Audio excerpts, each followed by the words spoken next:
Recently, the iPhone 13 Pro Max, the regular Pro, and the iPhone 11 came out. Everyone goes crazy. Everyone says I need the new iPhone. I need the new iPhone. Damn it, I need that iPhone because it's the new one. Because it's the 13. They say, but why?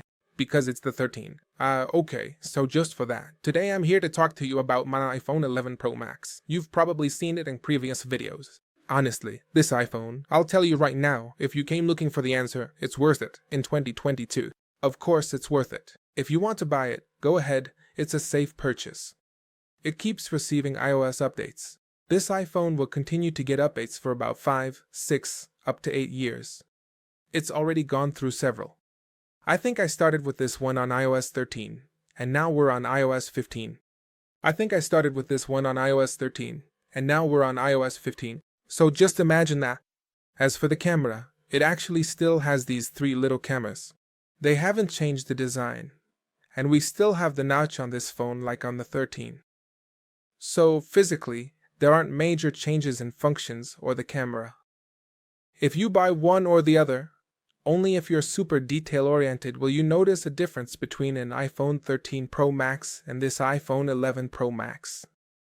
It's not like we're going to freak out because this one has 1 extra pixel. No, it's pretty much the same. One thing that has changed, and I have to admit it, is that the new iPhones come with more storage. The previous ones came from 60 gigabytes, up to 256. Now they start at 128, if I'm not mistaken, and that really is important. But for that very reason the iPhone 11 Pro Max came with the 128 gigabytes version as well, or the 256 gigabytes version. So if you are going to buy one of these iPhones, it is essential, extremely important, to buy a phone that has a lot of storage, because as you know, you cannot add an external SD memory to these phones. That is, you cannot add external storage, only internal storage. Apple's strategy involves making you buy iCloud storage, leading to ongoing expenses. To avoid this, get an iPhone with enough storage, like the iPhone 11 Pro Max, to prevent constant deletions. For 2022, this iPhone handles games like Free Fire smoothly, without lag or crashes, even at max settings. You don't need the latest model for a great experience. The iPhone 11 supports the latest apps and games excellently. Its memory optimization allows you to keep multiple apps open without losing progress, unlike Android. This shows you don't need the newest iPhone to enjoy Apple's ecosystem. The 2022 iPhone components are excellent for playing Free Fire without lag. Even demanding games run smoothly. The iPhone 11, released a few years ago, handles the latest games like Call of Duty Mobile at max settings. You can open and close many apps.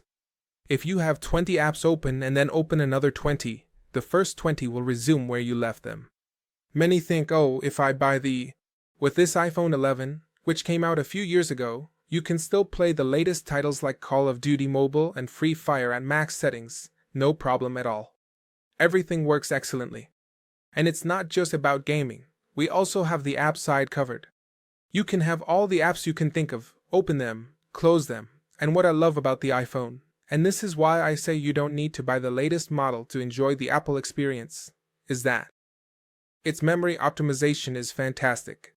Let's say you have 20 apps open and you leave them there, and then you open another 20. When you go back to those first 20, they'll return to the point where you left off. So if you left it uploading a photo, it'll still be open right there.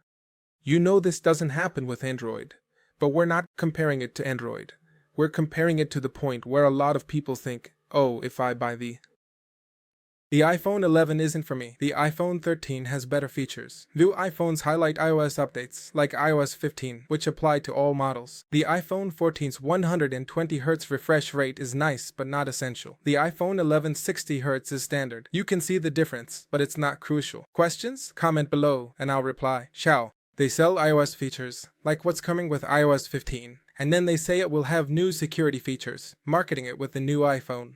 This is what the iPhone 14 brings. But no, that's been around for many generations before. I mean, it gets updated and applies to all iPhones. It's something super cool about iPhones from Apple, but in their marketing, they sell it as if it were just a feature of the new iPhone. In reality, with this phone, you're going to have the same features as the new iPhone for a lower price. I mean, not more features, the same features but for less money. There is one thing that is very important, and I do envy that, but it's really not super essential. the refresh rate of the new iPhones, which is 120 Hz. This iPhone is still limited to 60 Hz, which has been the standard for a few years now. But now all the phones are coming out with 120 Hz, 90 Hz, and even more. What happens is that to the human eye, we can really see the 120 Hz. It feels very smooth. I mean, you scroll through your phone, and everything feels like it's flying. However, it's not something you're necessarily going to use in your day-to-day life. I mean, if you buy the iPhone 11 with 60 Hz, it's not like 120. Yes, you can notice the difference. I won't deny that. However, it's not something indispensable, so those were some points I touched on.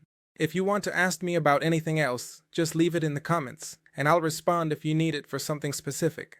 Let me know if it works for that specific function you want, and I'll respond, like, look, this has this and this.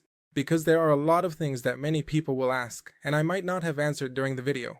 So leave it there, and if I need to, I'll make another video or just respond directly in the comments. Ciao ciao.